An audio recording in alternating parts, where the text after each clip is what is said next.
aí pessoal, tudo bem? Vamos agora aqui debater não, apenas explicar a vocês como ficar tranquilo e identificar cada ponto da prova do exame de ordem, na prova prático-profissional e nas questões também. Olha só, eu vou ler a questão, obviamente, vai ficar um pouco mais na tela a questão, mas eu vou, sempre que possível, voltar a imagem para mim. Mas vai ser muito mais concentrado hoje, onde na tela, e eu vou fazer alguns comentários pontuais para vocês, afinal de contas, eu vou precisar fazer a leitura. Preciso daquela pitada de paciência, porque a tela vai ficar muito cheia de informação. Mas eu conto com vocês. Vem comigo, Macito. Qual foi a questão que a gente separou para vocês? Astolfo, nascido em 15 de março de 1940. Toda vez que tiver a questão da idade, você circula a idade. A idade é importantíssimo para isso. Sem qualquer envolvimento pretérito com o aparato judicial. Ou seja, está falando que ele é primário, bons antecedentes, nunca respondeu ao processo. No dia 22 de março de 2014, veja a data, quantos anos ele tinha em 2014, estava em sua casa, num barraco na comunidade conhecida como Favela da Zebra, olha o lugar, localizado em Goiânia, quando foi visitado pelo chefe do tráfico da comunidade, conhecido pelo vulgo de Russo. Russo, que estava armado, exigiu que Astolfo transportasse 50 gramas de cocaína para outro traficante, o que o aguardaria em um posto de gasolina, sob pena de Astolfo ser expulso de sua residência e não mais poder morar na Favela da Zebra. Astolfo, então, se viu obrigado a aceitar a determinação, mas quando estava em seu automóvel, na direção do posto de gasolina, foi abordado por policiais militares, sendo a droga encontrada e apreendida. Primeiro ponto, vamos lá, Macito? Bom, as questões, elas trazem em si o enredo. O enredo aqui já está bem claro do que é que ele quer. Preste atenção comigo. Ele falou da idade. Quando você faz a conta, você vê que Astolfo tem mais de 70 anos. E aí o que acontece? Você vê que o chefe da boca obriga ele a levar a droga armado. Para pensar. Fato típico, cometeu. Ilícito, cometeu. Culpabilidade, imputável, ele é. Potencial consciência sobre a ilicitude, ele tem também. Agora, ele podia agir de outra maneira? Será que ali eu não estou diante de uma excludente de ilicitude? Não, excludente de culpabilidade. Qual seja, exigibilidade de conduta diversa vai ser excluída pela coação moral irresistível. Coação moral irresistível, ela exclui a exigibilidade de conduta. Então você não pode exigir de outro comportamento dele, senão aquele. Então a questão já disse o que ela quer. Excludente de quê? De culpabilidade pela coação moral irresistível. Só que a gente sabe também que a OAB agora trabalha com a questão subsidiária. Então, ela ainda vai dizer assim para você, muito provavelmente, a gente vai chegar lá. Olha, a coação sendo irresistível, a conduta é atípica, tranquilo. Mas, se ela for resistível, quais os efeitos de eu reconhecer que ela era resistível? Nós vamos ver sobre a coação resistível. É aquela que ele podia resistir, logo a pena será o quê? Diminuída. Então, só nessa leitura, você já matou toda a questão aberta da OAB. Vamos lá que ao final eu separei cada um dos pontos para vocês, mas só fica ligado. Sempre você vai sublinhar, você vai trazer e seu cérebro vai ter que pensar qual o assunto que está sendo cobrado nessa questão. Já definimos? Vem para cá, Macito. Então, olha só. Foi abordado por policiais.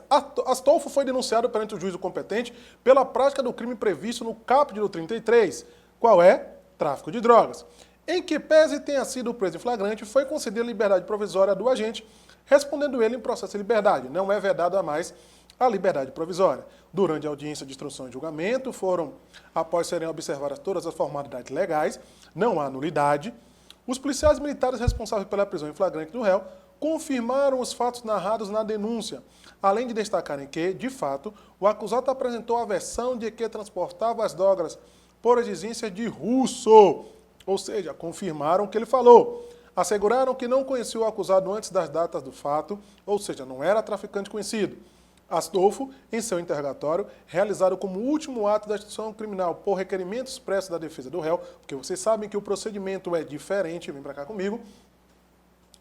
Você sabe que o procedimento de tóxico é diferente, tá? Qual é? O interrogatório é logo após o recebimento da denúncia e da defesa preliminar. Então, você pode aqui requerer que ele seja ouvido por último, não há prejuízo nenhum, porque o Código de Processo Penal é aplicado subsidiariamente a todo e qualquer procedimento. Marcito. Pois bem, aí formalidades legais, eu aqui, vamos lá, o fato apresentou, Astolfo, pronto, aqui.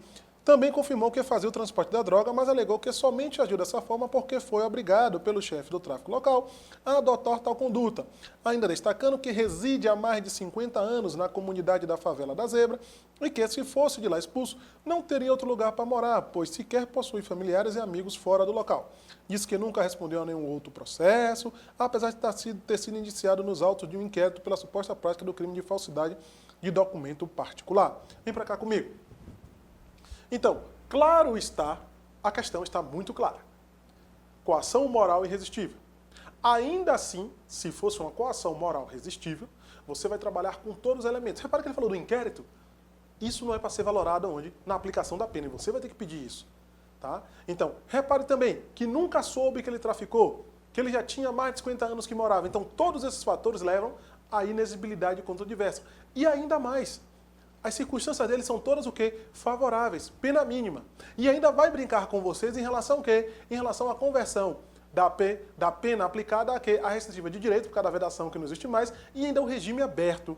Tudo isso é tese subsidiária, porque a principal é você alegar inexigibilidade de conduta diversa e excluindo, assim, toda a possibilidade de condenação. Vem comigo, Marcito. Após a juntada da folha de antecedentes criminais do réu, apenas mencionando aquele inquérito e do laudo de exame de material, o laudo de exame material, confirmaram que, de fato, a substância encontrada no veículo do denunciado era cloridato de cocaína. Os autos foram encaminhados para o MP, que pugnou pela condenação do acusado nos exatos termos da denúncia. Vem para cá, Marcito. Repare que falou do laudo, porque sem a ausência do laudo, o requisito objetivo de procedibilidade ou sem o laudo definitivo seria um caso de nulidade absoluta 564 do Código de Processo Penal. Marcito. Vamos lá? Em seguida, você, advogado ou advogada de Astolfo, foi intimado ou intimada em 6 de março de 2015, uma sexta-feira, com base nas informações acima expostas e naquelas que podem ser referidas no caso concreto, redige a peça cabível, excluída a possibilidade de habeas corpus, no último dia do prazo, sustentando todas as teses jurídicas pertinentes. O examinando deve indicar todos os fundamentos dos dispositivos legais cabíveis. A mera citação do dispositivo legal não confere pontuação. O examinando deve indicar todos os fundamentos dos dispositivos legais cabíveis. A mera citação do dispositivo legal não configura o quê? A pontuação. Pontos destacados da questão. Vem comigo, Marcito. Então, após a leitura, a gente fez vários pontos destacados. No dia da sua prova, no momento da sua prova, o que é que você faz? Você já pega o lápis e já vai puxando. Esse termo fala sobre esse assunto. Esse termo, esse assunto. E o seu cérebro já vai o quê? Direcionando todo o seu pensamento para a resolução dessa questão, para a resolução desse ponto. Conto com vocês a máxima atenção, sem desespero, para resolver as questões. Vamos ver aqui quais foram os pontos abordados e que você teria que colocar nessa sua peça, sempre pensando assim? Vem comigo. Olha só. Absolvição do crime de tráfico e inexigibilidade de conduta diversa pela coação moral irresistível. Aqui comigo, Marcito.